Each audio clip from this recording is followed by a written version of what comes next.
주님께서 나에게 기름을 부어주시니 주님의 영이 내 위에 내리셨다. 주님께서 나를 보내시어 가난한 이들에게 기쁜 소식을 전하고 잡혀간 이들에게 해방을 선포하며 눈먼 이들을 다시 보게 하고 억압받는 이들을 해방시켜 내보내며 주님의 은혜로운 해를 선포하게 하셨다.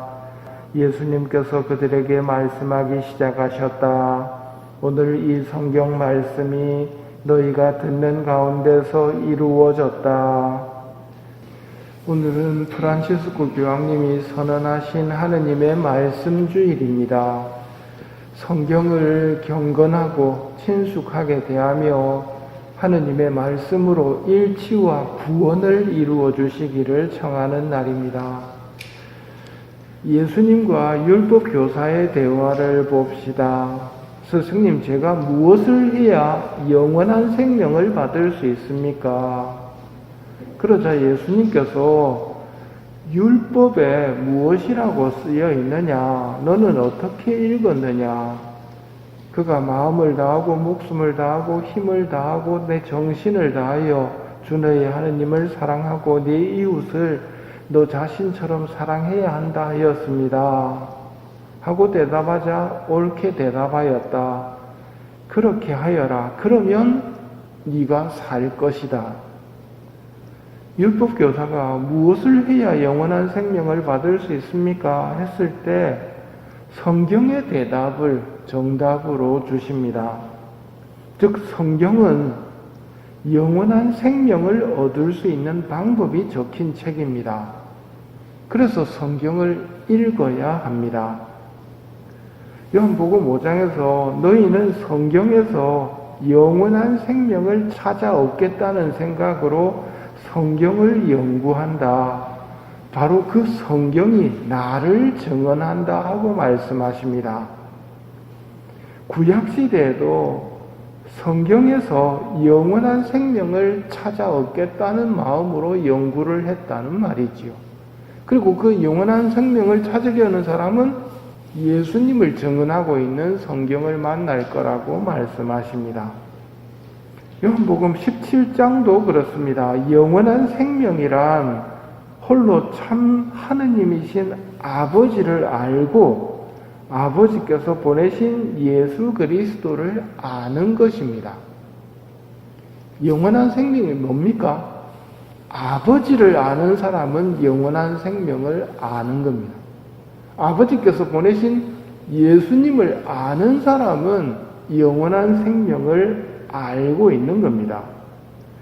우리 신앙의 목적은 영원한 생명이고, 영원한 생명이 우리 신앙의 목적이라면 아버지를 아는 것이 목적이 되어야 되고 예수님을 아는 것이 목적이 되어야 됩니다. 그렇게 되면 자연스레 아버지를 알면 아버지를 사랑하게 됩니다. 예수님을 제대로 알면 예수님을 좋아할 수밖에 없습니다. 그리고 그렇게 좋아하고 사랑하게 되면 하늘나라에서 영원한 행복을 차지하게 될 것이라는 것이 우리의 신앙이고 희망입니다. 그러기에 성경을 읽으면서 하느님이 어떤 분이신가, 예수님이 어떤 분이신가에 주안점을 놓고 읽으셔야 한다는 말입니다. 소설책 읽듯이 줄거리가 무언가를 보기 위해서 성경을 읽어서는 안 됩니다. 하느님을 알기 위해서 읽어야 합니다. 광야에서 예수님께서 악마에게 유혹받는 이야기가 루카복음 4장에 나옵니다. 이 돌대로 빵이 되라고 해보시오. 내 앞에 경배하면 모든 나라와 권세와 영광을 주겠소. 이렇게 유혹하자 예수님께서 성경 말씀으로 물리치십니다. 사람은 빵만으로 살지 않는다고 성경에 기록되어 있다. 성경에 기록되어 있다. 주 너의 하느님께 경배하고 그분만을 섬겨라. 이렇게 성경 말씀으로 마귀의 유혹을 탁탁 이기십니까? 세 번째는 마귀도 성경 말씀을 인용하면서 예수님을 유혹합니다. 성경에 이렇게 기록되어 있지 않소. 그분께서는 당신 천사들에게 너를 보호하라고 명령하시리라 적혀 있지 않소 하면서 천사들이 보호해 줄 거니까 성전 꼭대기에서 뛰어내려 보라고 유혹을 합니다. 예수님께서는 주 너의 하느님을 시험하지 마라 하신 말씀이 성경에 있다 하고 유혹을 이기십니다. 성경 말씀으로 유혹을 이기신다는 것은 예수님이 평소에 성경을 많이 읽고 묵상해서 잘 새겨 놓으셨다는 의미이고, 또 한 가지 기억해야 할 것은 마귀도 성경을 인용해서 우리를 유혹한다는 말입니다. 이단이나 사이비도 성경책 들고 거짓을 퍼뜨립니다. 살다 보면 오른쪽으로 가야 될지 왼쪽으로 가야 될지 모를 때가 있습니다. 이때 성경에서 답을 찾으려고 하면 곤란함을 느낍니다. 왜냐하면 오른쪽으로 가라는 말씀도 들어있고 왼쪽으로 가라는 말씀도 들어있기 때문입니다. 그래서 마귀도 성경에서 천사가 보호해 준다며 그러니까 뛰어보라고 이야기를 하는 겁니다. 예수님이 하느님을 시험하지 말라는 말씀이 성경에 있다 하고 이기시지요.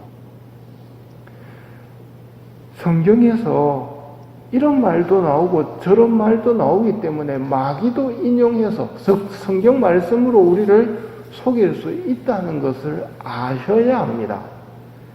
따라서 성경을 많이 읽었다는 것이 자랑이 될 수는 없고, 얼마나 겸손하게 기도하면서 읽고 새겼느냐가 중요합니다. 기도하면서 새기고 마귀의 유혹이 왔을 때 말씀으로 이길 수 있는 것, 그것이 우리가 노력해야 될 부분들이지 몇 번 읽었다가 중요한 것은 아니라는 말입니다. 오늘 예수님께서 주님의 영이 내 위에 내리셨다 하신 말씀처럼 성령님의 인도하심 아래에서 성경을 읽어야 합니다. 또 한 가지는 성경은 스스로가 한계가 있다고 설명합니다. 예수님께서 하신 일은 이 밖에도 많이 있다. 그래서 그것들을 낱낱이 기록하면 온 세상이라도 그렇게 기록된 책들을 다 담아내지 못하리라고 나는 생각한다 하고 요한복음이 말을 남깁니다. 그러면 다 담아내지 못한 그 많은 내용들은 어떻게 알 수 있을까요? 제자들이 알고 있으니 제자들의 가르침을 배경으로 읽어야 오류에 빠지지 않습니다. 많은 이단이나 사이비들이 자기 마음대로 성경을 읽고 자기 마음대로 해석을 하면서 논리를 만들어내는 것은 거짓에 빠지기 좋은 대표적인 케이스입니다. 성경은 자기 마음대로 읽고 해석할 수 있는 게 아니거든요. 제자들의 가르침을 바탕으로 읽어야 한다는 말입니다. 그럼 그 제자들의 가르침이 어디에 들어있습니까? 가톨릭 교리서에 들어있습니다. 수많은 교회학자와 성인 성녀들에 의해서 가톨릭 교리서가 완성이 되었고, 그 가톨릭 교리서는 어떻게 보면 성경을 해석해 놓은 책입니다. 그렇기 때문에 가톨릭 교리서의 가르침, 즉 교회의 가르침을 바탕으로 성경을 읽고 해석을 해야 오류에 빠지지 않고 마귀 유혹에 떨어지지 않는다는 말입니다. 하느님의 말씀 주일의 결론입니다. 예수님은 성경을 적어서 우리를 가르치지 않으셨습니다. 제자를 뽑아서 제자들에게 모든 것을 가르쳐 주셨습니다. 그러니 제자들의 가르침을 바탕으로 성경을 읽어야 하고 성령님의 도우심 하에서 성경을 읽어야 합니다. 기도하고 겸손된 마음으로 성경을 읽어야 합니다.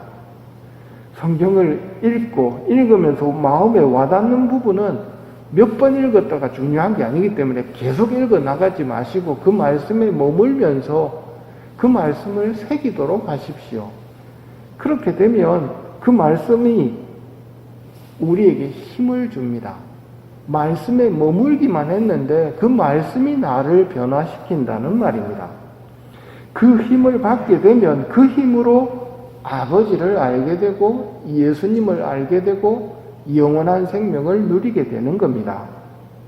오늘 첫째 독서에서 에스라 사제가 백성들에게 성경을 읽어주는데 몇 시부터 몇 시까지 읽어줍니까? 시계가 없으니까 이렇게 표현합니다. 해 뜰 때부터 한낮이 되기까지 성경을 봉독하고 있습니다. 우리도 주일에는 특히 말씀과 함께하는 시간을 더 많이 가져야 되지 않나 생각합니다. 그리고 신부님들이 사제 서품 때 모토가 되는 말씀 정하는 거 아시지요? 여러분들도 나름 정해 보십시오. 평생의 구절을 정할 수도 있고 또 이번 달에 내 말씀을 정할 수도 있습니다. 성경을 읽으면서 찾아보십시오. 좀 더 부지런하시면 이번 주일에 나의 말씀 해서 그 말씀을 한번 찾아보십시오. 신부님들도 모토를 정할 때 처음부터 딱 떠오르는 것이 아니거든요. 이런저런 말씀들을 되새기면서 정하게 됩니다. 그거는 혼란 속에서 정하는 것이 아니라 이런저런 영양분들을 취하면서 자기의 평생의 모토를 정하게 되는 것이거든요. 여러분도 분명히 성령님께서 여러분에게 주시는 모토가 있을 겁니다. 그 말씀을 성경에서 찾으셔서 그 말씀으로 일주일의 양식, 한 달의 양식, 평생의 양식을 삼는다면 분명히 여러분도 하느님을 알고 예수님을 알고 영원한 생명으로 들어갈 수 있을 것입니다.